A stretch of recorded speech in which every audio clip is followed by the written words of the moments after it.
मेरी बात क्यों नहीं सुन रहे? अरे बेगम, तुम्हारी बात का कुछ सर पैर समझ में आए तो रिस्पॉन्स दूं ना मैं।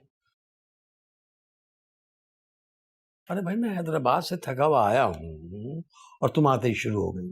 आपको घर के मामलात में इंटरेस्ट हो तो आपको कुछ समझ में आए ना। मैं कह रही हूं कि आपकी भगोड़ी बहू का भाई मिल गया है।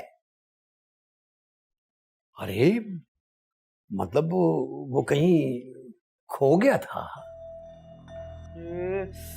अरे भोले बादशाह, ये हमारा दामाद है ना जुनेद, मरियम उसकी बहन है।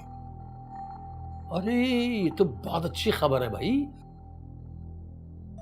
तुम्हें तो ज्यादा खुश होना चाहिए। तुम मरियम के हसब नसब के लिए परेशान रहती थी ना, तो टेंशन दूर हो गई तुम्हारी।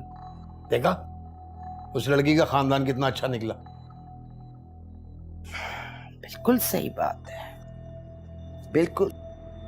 बड़ी नालायक हूं मैं, सामने की बात मुझे समझ नहीं आई। ये तो बड़ी अच्छी खबर है, बल्कि ऐसी खबर है कि मोहल्ले में मिठाइयां बांटनी चाहिए। यार तुम्हारा मसला समझ में नहीं आ रहा बेगम।